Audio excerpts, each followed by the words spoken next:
morning po. Ayan, uwi na po tayo. Tatapos lang po ng pagsimba. So, ayan, tumigil na yung ulan. Hoping, tuloy-tuloy na siya. So, eto po way home namin.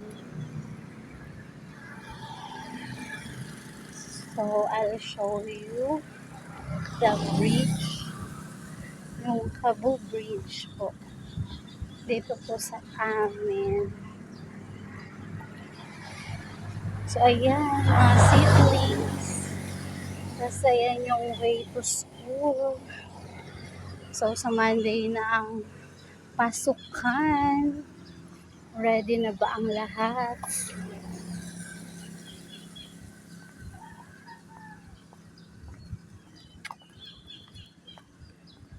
Umaambon-ambon pa siya, kaya naka-umbrella tayo. Para hindi mabasa yung ating cellphone. So, ayan. May malaking truck. Dati, hindi po pinapadaanan ng malalaking truck yung bridge. Pero ngayon, dahil may new bridge na, pwede na. Ayun yung police stations. Ayan po yung arc ng Palayan City. Ayan po. Ayan po yung boundary ng Cabanatuan City and Palayan City. Yung bridge. So, umalis ako kanina around 5:15. Ayan.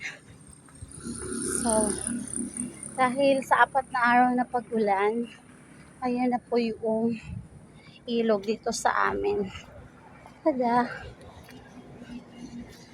So, lumaki na siya.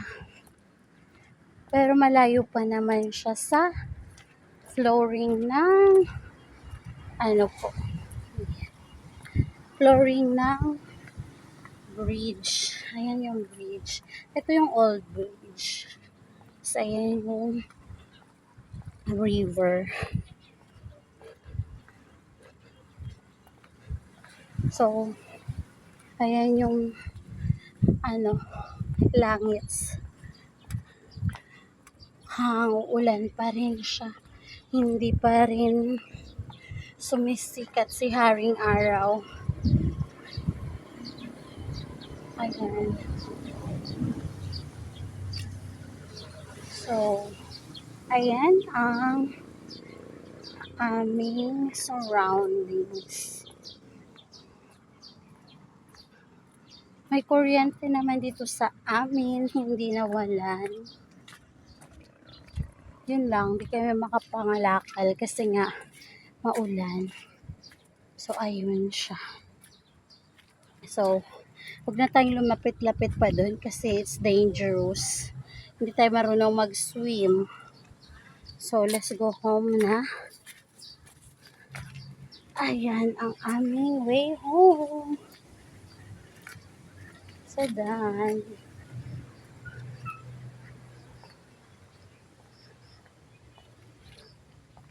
So, ayan yung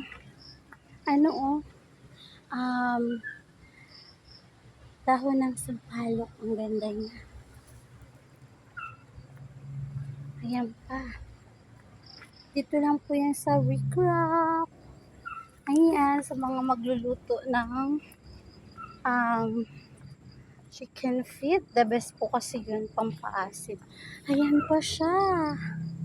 So many. Ayan.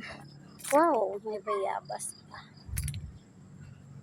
Ayan, sa magluluto ng may bayabas na ingredients.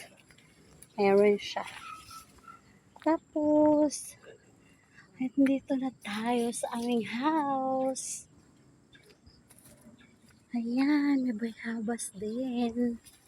Dito lang po yan sa recrap. So, ayan, nag-trim si tatay ng mga halaman. So, ayan, flex ko lang yung river. Ayan, tabing river po kasi kami. Ayan. So, ayan, nilinis din ni tatay yung sa may ibaba para hindi umahon yung mga snake.